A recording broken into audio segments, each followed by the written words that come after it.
Muy bien, regresamos y regresamos para seguir abordando trabajos elaborados por profesionales de nuestro medio. El día de hoy doy la más cordial bienvenida a Hilder Cejas Encinas. Qué gusto tenerla en el programa. Hilder, gracias por haberme hecho conocer el material tan bueno que usted está trabajando.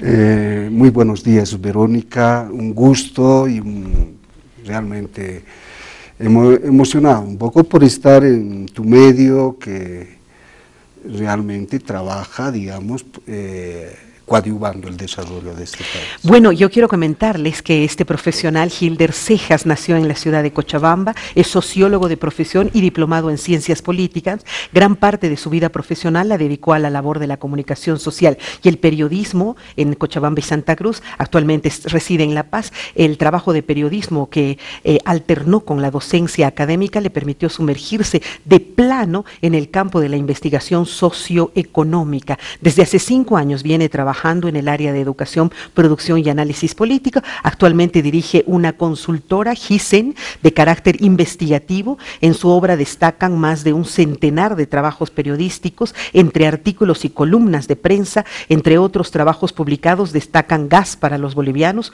Promulgación del Bono Sol, Consumación de un delito flagrante, Impuestazo, Antesala y muchos otros, entre los cuales hoy día justamente vamos a abordar el posicionamiento del Estado plurinacional, la historia veraz de cómo nace y cómo se extingue la Bolivia colonial. ¡Uy, qué interesante título! ¿Cómo nace y cómo se extingue? ¿Se está extinguiendo? Porque yo todavía a veces veo algunos rasgos de que esa Bolivia colonial sigue, se mantiene, se aferra. ¿De qué se trata el texto, por favor? Bueno, Verónica, el texto básicamente trata de un análisis socioeconómico, político y cultural también podríamos agregar.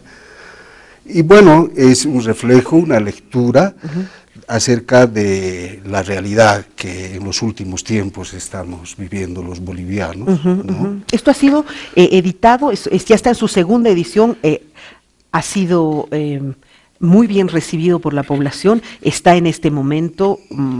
o sea, no hay para venderla, agotado, ¿no es cierto? Esto ha sido presentado el año 2013. Eso ha sido presentado el año 2010. El año 2010. Y la segunda edición, primera edición dice 2013 y la segunda edición... La segunda edición es 2013. 2013. Sí. Bueno, ¿de qué estamos hablando? Dice el mal terciador de la liberación. ¿Qué quiere decir eso? Bueno, el malterciador,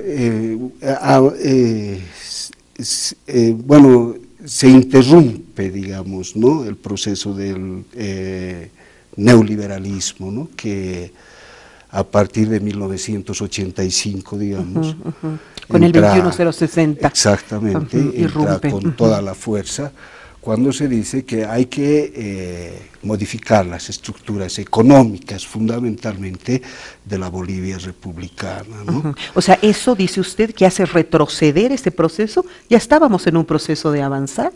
Más bien, el neoliberalismo prácticamente a partir del 85 y fundamentalmente a partir del 92, 94, con la capitalización de las empresas estratégicas, ¿no? Por ejemplo, yacimientos, yo lo pongo ahí como la gallinita de ponedora de huevos de oro. Seguro, seguro. ¿No? Porque, mira, nos dicen que la capitalización... Bueno, nos decían que atrajo inversiones, capitales frescos de 1.670 millones de dólares. Ese es el monto que habían anunciado los capitalizadores. Sí, y luego se demostró que era muchísimo más. No, bueno, lo que tenemos en texto, ¿no? O diré en datos, no fue, bueno, probablemente el anuncio del monto fue mucho más, pero podemos ver que prácticamente fue un anuncio, porque ¿de qué se trata? Se trata de capitalizar las empresas públicas estatales, dicen, ¿no? O sea, ¿Y es positivo eso, ahora que estamos viendo un Aguas del Illimani convertida en EPSAS y teniendo problemas nosotros en tener agua? ¿Es el Estado un buen administrador realmente? Hasta ahora podemos, pese a las falencias, deficiencias, debilidades y taras todavía el segmento en la clase política, las taras republicanas, digamos, que nos dejó, sí. Pese a ello, está demostrando el gobierno de Evo Morales que realmente Bolivia está, ha tomado el poder de sus recursos naturales, dueño absoluto, administra las empresas estratégicas, fundamentalmente en el caso de yacimientos. Claro. Quiero hacer un pequeño detallito. Bueno, se anunció de que 1.600 millones entraba con la capitalización o privatización, sí. ¿verdad? Y decían de que nosotros éramos ineficientes, que no teníamos recursos, y del 95 al 96 en un año, prácticamente capitalizan, entre comillas, a yacimientos petrolíferos fiscales bolivianos, Entel, ENFE, Lloyd, ENAF, por este monto de 1.600 millones. Ya. Dinero que no llegó por lo menos a las arcas del Tesoro General de la Nación. Pareciera. Eso no entró, ¿no? Porque, bueno, decían que directo fue ese dinero de capitalizar a las empresas que las capitalizaron, en este caso yacimientos. Y a cambio de qué cómo nos hacen socios, digamos, a nosotros, prácticamente vendiendo los activos de yacimientos, de Entel, prácticamente a precio de gallina muerta.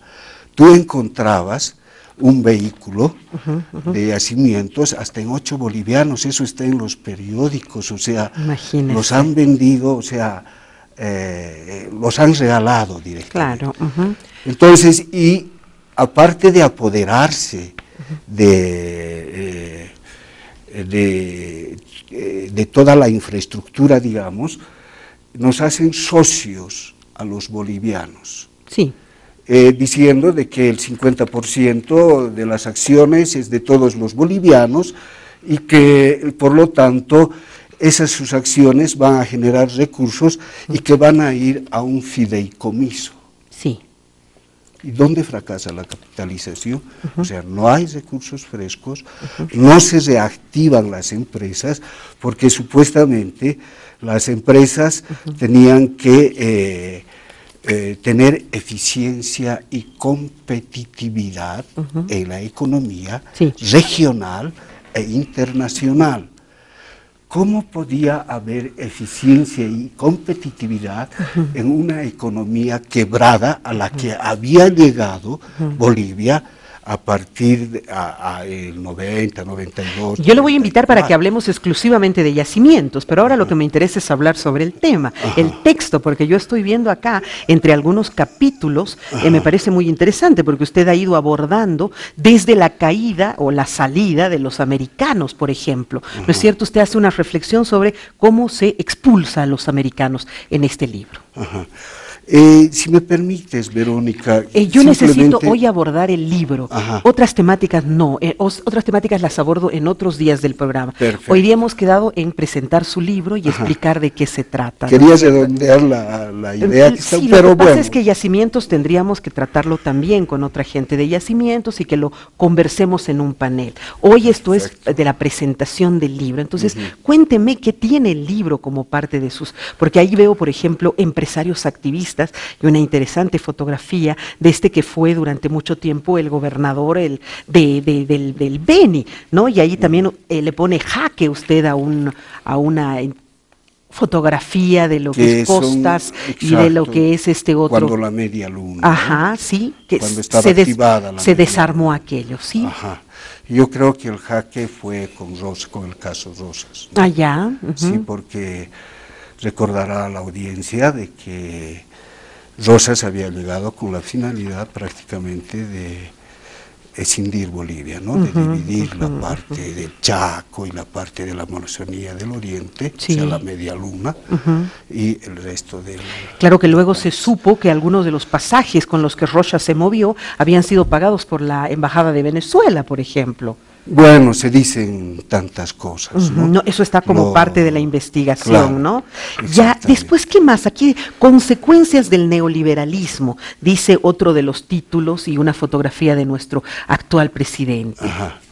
Bueno, las consecuencias del neoliberalismo para los bolivianos de pronto resultó ser en la nacionalización de nuestros hidrocarburos, ¿no? Ya. O sea, en la recuperación de nuestros hidrocarburos, porque era inconcebible,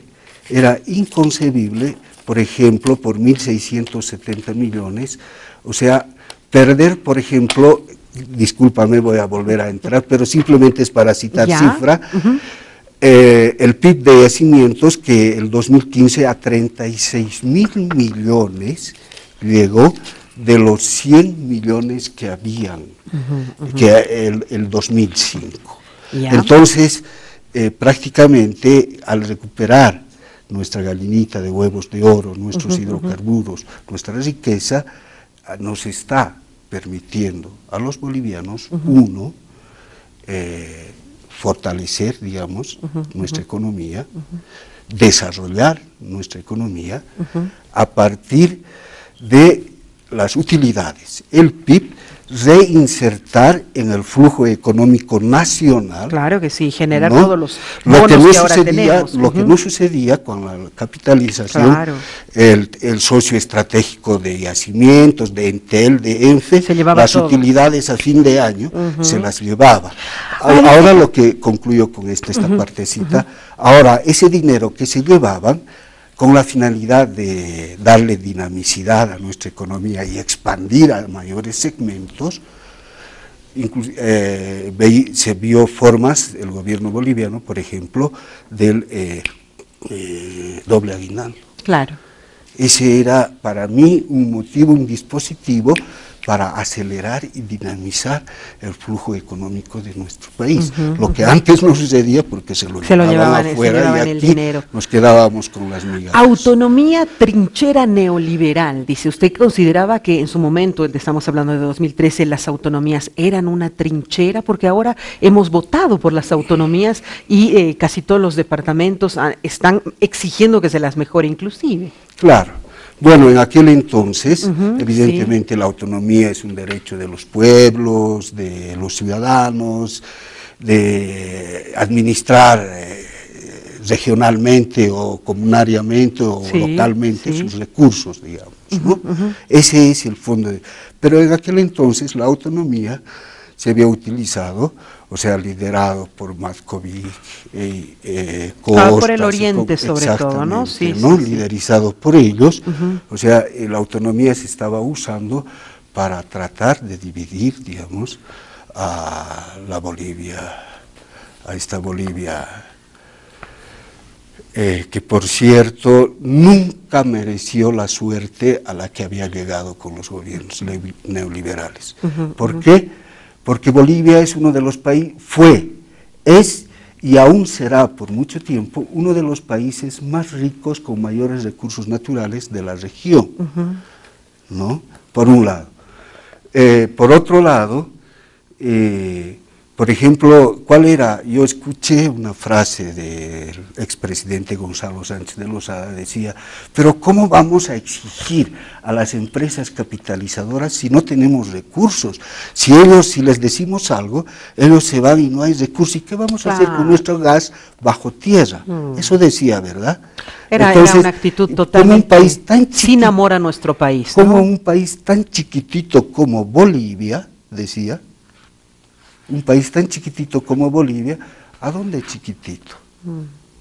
O sea, Taiwán es más pequeño y mire lo que España logro. y Francia juntos no llegan al No territorio llegan, actual que tenemos, casi con Inglaterra más, se pasan con un poco, pero esos tres países, territorialmente hablando, hacen la actual superficie de Bolivia. Y quisiera aprovechar esa imagen que acaba de salir. Sí. Por ejemplo, ahí sintetizamos en un pie de foto. Sí, porque gestores, dice, gestores de impulsadores de De la impulsador. reencarnación, no, de impulsadores, dice, ¿Ya? pero claro, debe haber un error, ¿no? Gestores e impulsadores de la reencarnación del MNR del 52 al MNR gonista del 21060. Terrible. Y ahí está, si lees ese pie de foto de de Víctor Paz de y de Víctor la Paz. Imagen de lo que fue el 52, que de pronto nos tuvo decían, también sus buenas... nos decían la revolución nacionalista. Ajá. Verónica, si tuvieras la gentileza. Dice Víctor Paz Estensoro, jefe de la ala liberal del MNR, utilizó la revuelta de abril para entregar nuestros hidrocarburos al Imperio del Norte y su transnacional Gulf Oil Company, cierto, del año 1954. Entonces nacionalizamos, ¿qué hicimos? Cierto, inmediatamente entregar a otros, ¿cierto? Entonces, ¿de qué nacionalismo?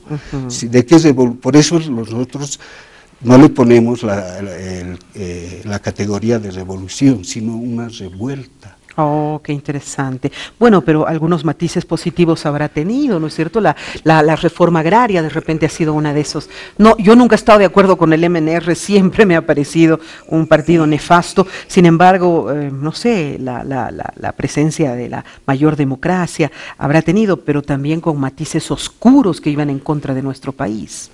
Y lo fundamental, ¿no? Lo económico creo que es base para la ideología, para hacer política, para desarrollar, para diferencia de culturas, etcétera, etcétera. ¿Cómo ve usted en este momento nuestro gobierno, nuestro país y este Estado plurinacional? Bueno, vemos que en la parte económica, que es lo fundamental, hemos logrado mejores resultados que los países vecinos de la región. Sin duda. ¿No? Los Estados Unidos no llega ni al 2%, digamos, su PIB. Nosotros no hemos alcanzado al doble aguinaldo, pero ahora está por encima del 4.5%. Argentina está en un punto de inflexión, está por 0,2%, o sea, ni siquiera tiene, o sea, está en negativo, está...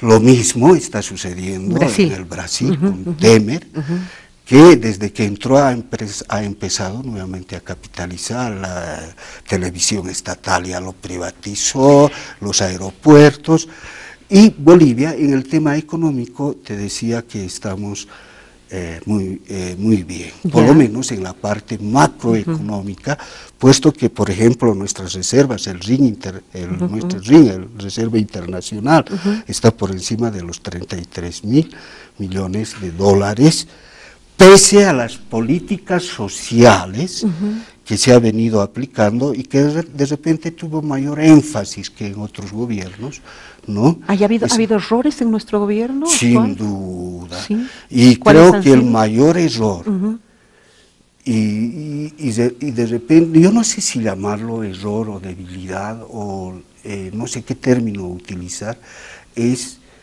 no haber hecho que el instrumento político funcione a la par o simultáneamente con la misma intensidad, fuerza, poder, autoridad que la gestión del gobierno. No le entiendo bien. ¿Cuál es el instrumento político? ¿El MAS? Claro, o sea, el MAS no... pero el MAS desde siempre mi perspectiva como que no cumple, no acompaña a este proceso.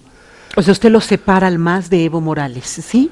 ¿Evo Morales está yendo como solo con su equipo y el MAS por otro camino? No precisamente eso, sino que de repente no acompaña en el ritmo, en la intensidad que requiere, digamos, esta dinámica en la que ha entrado. Cuando hablamos del MAS, ¿hablamos de qué? ¿De una estructura? Porque siempre fue una estructura incipiente, era un partido pequeño, no tenía una verdadera estructura sólida, tenía muchas bases, pero poca gente formada de repente, y el IPSP fue conformado básicamente por movimientos sociales. Estos movimientos sociales, que serían el MAS, ¿no están acompañando el actual gobierno? En la dimensión que requiere el presidente y la gestión del presidente, ¿no? Porque precisamente de repente ahí está el origen del problema. En realidad, la primera vez por lo menos que emerge el actual presidente, el Gilata presidente Evo, es con Alejo Vélez. Claro. Más bien, claro, Alejo Vélez y el ex rector Jerjes Justiniano. Y con Escobar y con otros. Ahí se hace de diputado, etcétera. Y el MAS es una sigla prestada. Un frente de la Falange, sí, movimiento hacia el socialismo. ¿Quién diría, no? ¿No? Entonces, por el tema, más que todo electoral, legal, por ese tema es que asume, y parecería que esa impostura aún permanece, inclusive en la forma de hacer política. No hay las escuelas que se requiere, digamos.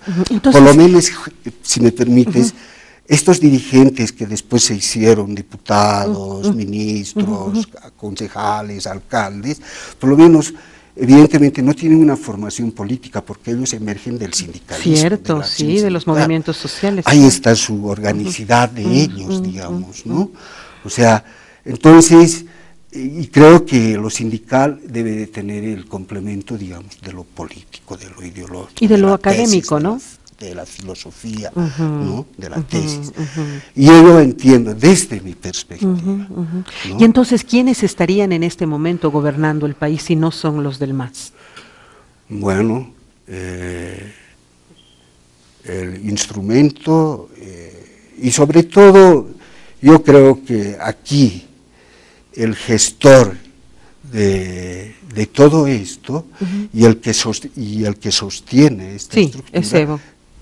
Ya, pero ¿y todo su entorno? Si no es masista, ¿quiénes son? ¿Invitados? ¿Gente nueva? Podemos encontrar de todo, ¿no? Inclusive los enemigos creo que están, te lo digo con conocimiento de causa porque estoy adentro, ¿no? Bien metidos adentro también. Más que los masistas, porque la gente dice de forma despectiva, estos masistas. Imagina. Prefiero ser masista antes que fascista o gonista, digo yo a veces, ¿no? ¿No? Porque el MAS está, el presidente Evo no solamente está gobernando, como lo hacían otros gobiernos, está construyendo Bolivia. Cuando decimos, por ejemplo, industrializar, ¿en qué medida hemos avanzado? La licuefacción, el gas condensado. Yo nunca pensé que por Pando, por Beni, iba a llegar el gas, porque decía, pero ¿cómo van a extender tanta tubería? Mira, desde el Chaco prácticamente hasta la Amazonía, al otro extremo. Sí. Y ahora hay una tecnología del gas congelado, ¿qué es eso? Y están... Y tienes ya gas domiciliario, inclusive en aquellos lugares donde nunca había llegado el Estado republicano. Sin duda.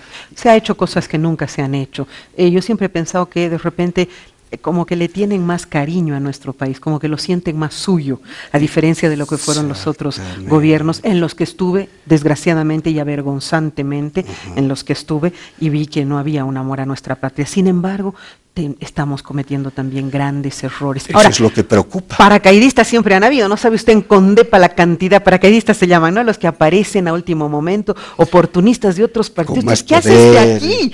Y está en los lugares más expectables, inclusive de aquellos que han conformado.